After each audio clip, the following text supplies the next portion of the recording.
The Feast of the Transfiguration of our Lord occurs every year in the summer on August 6th. Yet here we are on this second Sunday of Lent hearing about this powerful event. So what does the Transfiguration have to do with the Passion of the Lord, which we are building up to throughout this Lenten season? One thing might not be evident at first is that this is basically a photographic negative of the crucifixion scene.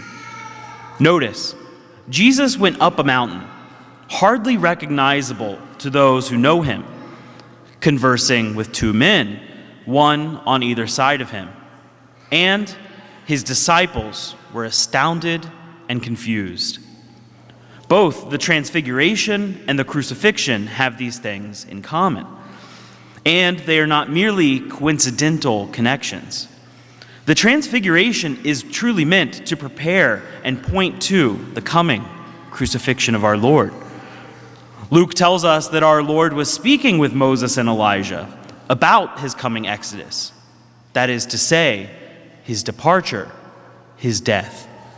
And like a new Moses, Jesus is bringing about a new exodus.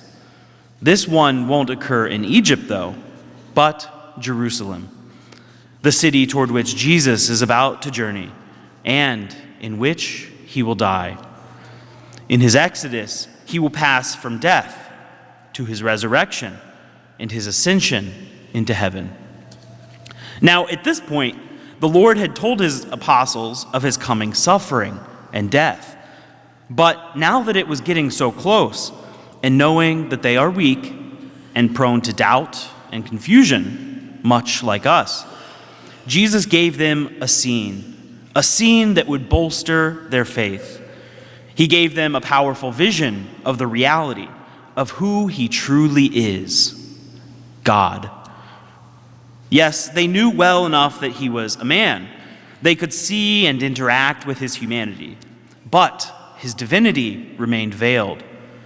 And our Lord knew that they needed to see him in his glory, even if only for a moment.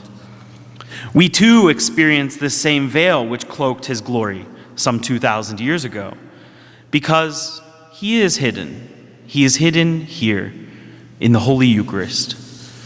Jesus Christ is truly present before us here today in the tabernacle. But we don't see him in all his splendor, because he has chosen to make himself present to us in a familiar way, in a way that will not cause us to be afraid or overcome like the apostles were.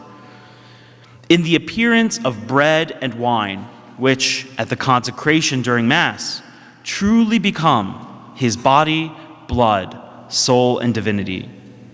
Here, Jesus has chosen to hide himself.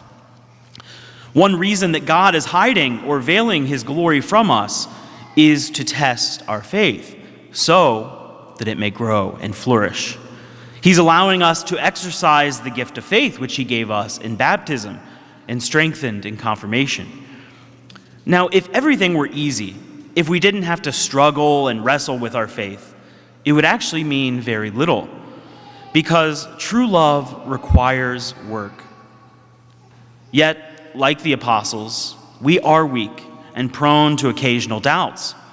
So sometimes Jesus allows us glimpses behind the veil of the Eucharist.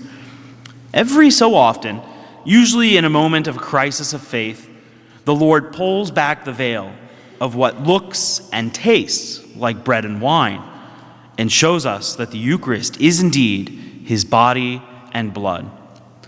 If you find yourself in need of a spiritual boost this Lent, I recommend looking up Eucharistic miracles, and reading about some of these incredible events.